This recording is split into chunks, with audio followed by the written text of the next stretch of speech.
3 أمور مهمة لازم تسويها قبل ما تفكر انك تصور سواء صور او فيديوهات عشان تطلع بجودة وكواليتي عالي جدا. في فيديو اليوم راح اشرحها لكم بشكل مختصر وعلى السريع كذا، ما راح نطول. بس قبل لا نبدأ لا تنسى تضبط كوب قهوتك او مشروبك المفضل، وفي طريقة كذا تعطيني لايك، واذا ما كنت مشترك في القناة اشترك في القناة وفعل جرس التنبيه. انا نواف، نقول بسم الله نبدأ فيديو اليوم.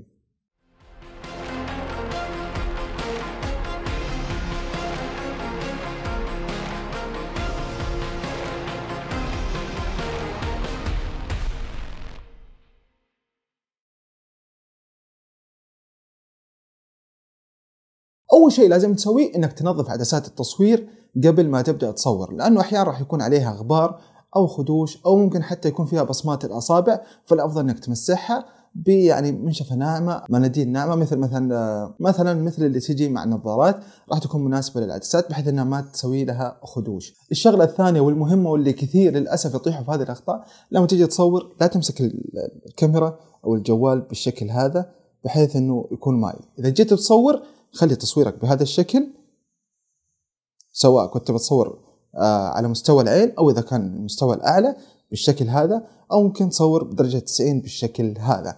لكن لا تفكر إنك تصور كذا أو كذا.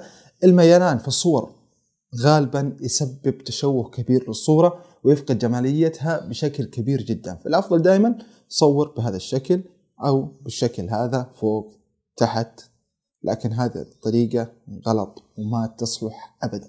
الشغلة الثالثة، إذا جيت تصور فيديو روح على إعدادات التصوير واختار ال 4K لتصوير الفيديو، بحيث أنه يساعدك إذا كنت حابب تسوي كروب للفيديو أو حابب تسوي زوم إن زوم أوت، ما راح تتأثر الجودة. ولكن بعد ما تسوي هذا العمل، إذا كنت حابب أنك تنزله في وسائل التواصل الاجتماعي صدره على 1080، لكن خلال التصوير لابد تتصور على 4K يعطيك جودة أفضل، حيث أنه تقدر تمنتج بريحية كاملة وبعد كذا تصدر على 1080. هذا كان فيديو اليوم، أتمنى ما طولت عليكم.